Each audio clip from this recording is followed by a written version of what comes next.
Class 11 में रसायन विज्ञान के भाग 1 में हमारा टॉपिक रासायनिक अवबंधन तथा आणविक संरचना चल रहा है। उसमें हमने आपको वैद्युत बंध के बारे में बताया था। आज हमारा टॉपिक होगा सहसंयोजक बंध और उसमें हमारी हेडिंग पड़ी है कि ये बंध कब बनते हैं। हमने आपको वैद्युत बंध के बारे में बताया था कि कब कब बनते हैं। अब अगली हेडिंग रहेगी कि सहसंयोजक बंध कब बनते हैं। तो इसमें पहला पॉइंट है सहसंयोजक बंधों में जब किसी ऋण विद्युतीय तत्व के दो या दो से अधिक परमाणु संयोग करते हैं। जब किसी ऋण विद्युतीय तत्व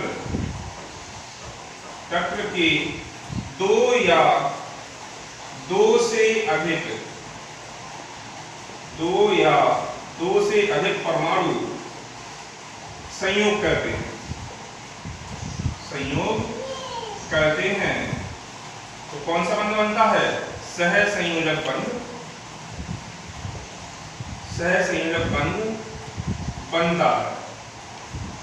एग्जाम्पल में देखेंगे, जैसे हमने एग्जाम्पल ले लिया Cl2 क्लोरीन का परमाणु क्रमांक कितना होता है Cl का? 17, 2, 8, 7। अब देखते हैं इनमें सहसंयोजक बंध किस तरह से बनेगा। हमने ले लिया Cl और Cl, क्लोरीन ये भी है, क्लोरीन ये भी। बाहरी कोश में 7 इलेक्ट्रॉन है, 1, 2, 3, 4, 5, 6, 7। Cl परमाणु है तो ये भी आपका Cl। इसके हैं 1, 2, 3, 4, 5, 6, 7। दोनों Cl परमाणुओं को अपना अष्टक पूरा करने के लिए एक इलेक्ट्रॉन कम है, तो ये क्लोरीन परमाणु इससे एक इलेक्ट्रॉन को ले लेगा और ये वाला क्लोरीन ने जब एक इलेक्ट्रॉन दिया है तो ये भी इलेक्ट्रॉन को ले लेगा। इसमें दोनों परमाणुओं के मध्य एक इलेक्ट्रॉन की पार्टनरशिप हुई है तो कौन सा बन जाएगा? Cl, single bond Cl। एक बार हम परिभाषा बता देते हैं सहसंयोजक बंध की, सुनने दोबारा से। जब दो इलेक्ट्रॉनों के बीच या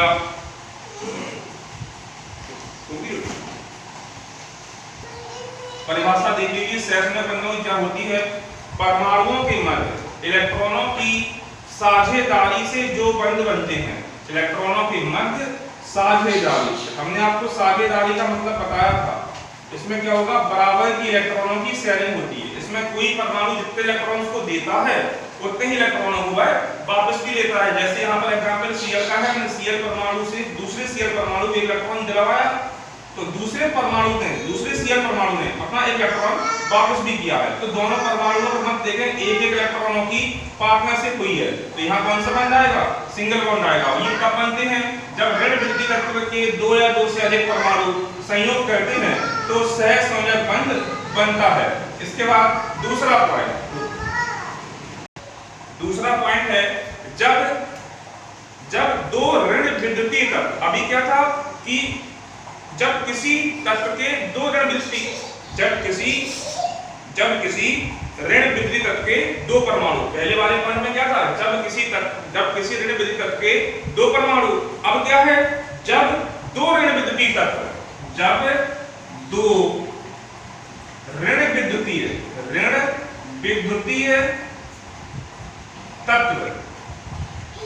आपस में संयोग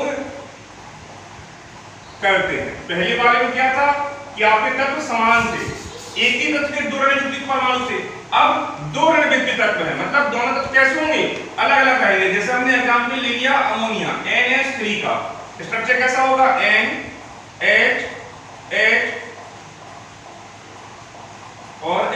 N का परमाणु क्रमांक कितना होता है? 7, 2, 5।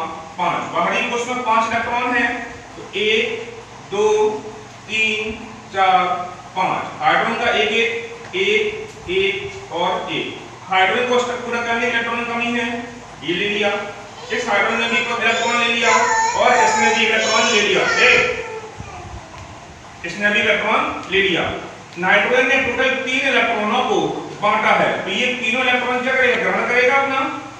5 इलेक्ट्रॉन नाइट्रोजन के पास पहले से थे, 3 इलेक्ट्रॉन उसने हाइड्रोजन परमाणुओं से ले लिए हैं तो अष्टक कैसा होगा? इसका पूर्ण हो जाएगा और सभी परमाणुओं के मध्य में देखें एक इलेक्ट्रॉन की पार्टनरशिप हुई है, तो यहाँ कौन सा बंध बनेगा? सहसंयोजक बंध बनेगा। या दूसरा एग्जांपल ले लेते हैं हम CO2 कार्बन डाइऑक्साइड का, तो CO और O, कार्बन का परमाणु क्रमांक 6, ऑक्सीजन का परमाणु क्रमांक 8, 2,4 और 2,6।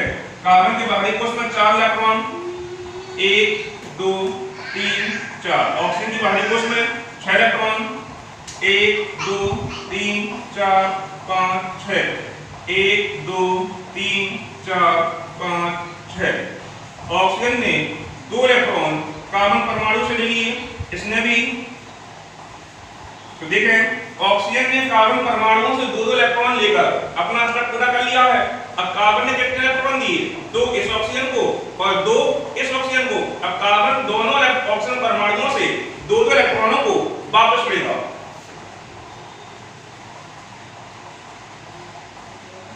तो 4 इलेक्ट्रॉन कार्बन के पास थे पहले से, 4 और ले लिए हैं। कितने हो गए टोटल? 8 हो गए। कितने इलेक्ट्रॉन की पार्टनरशिप हुई है? 2 इलेक्ट्रॉन की। तो कौन सा बंध आएगा? डबल बॉन्ड आएगा, C डबल बॉन्ड O और डबल बॉन्ड O। यहाँ कौन सा बंध बना है?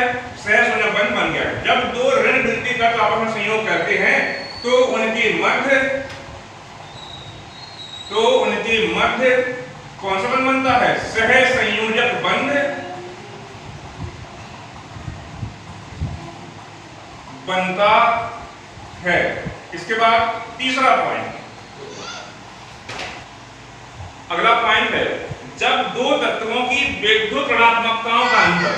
कौन सा? तीसरा पॉइंट में क्या लिखेंगे? जब 2 तत्वों की विद्युत ऋणात्मकताओं का अंतर, विद्युत ऋणात्मकता का अंतर कितना होता है? 0 हो या 0 से कुछ अधिक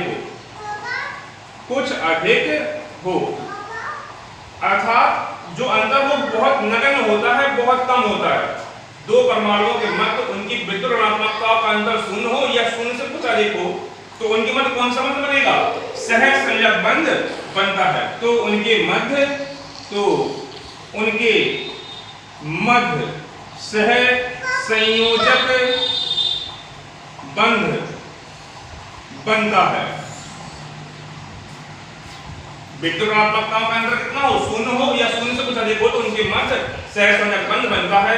इसके बाद अगला पॉइंट है यदि अक्रिय गैस की स्थायी संरचना प्राप्त करने के लिए, यदि अक्रिय गैस की स्थायी संरचना प्राप्त करने के लिए परमाणुओं को इलेक्ट्रॉन की आवश्यकता होती है।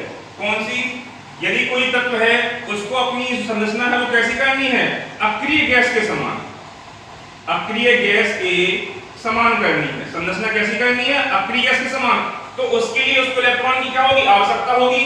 तो जब वो इलेक्ट्रॉनों को लेगा तो वहां कौन सा बंध बनाएगा? वह सहसंयोजक बंध बनाएगा। क्या लिखेंगे पॉइंट में? यदि अक्रिय गैस की स्थायी संरचना प्राप्त करने के लिए किसी परमाणु को इलेक्ट्रॉन की आवश्यकता होती है, फिर सुनने के बाद जब किसी परमाणु को अक्रिय गैस की स्थायी संरचना प्राप्त करने के लिए इलेक्ट्रॉनों की आवश्यकता होती है, तो वहां पर सहसंयोजक बंध बनता है। ये थे आपके सहसंयोजक बंध कब बनते हैं, उनके कुछ पॉइंट्स थे, इनको आप नोट कर लेंगे। इसके बाद अगली हेडिंग है सहसंयोजकता।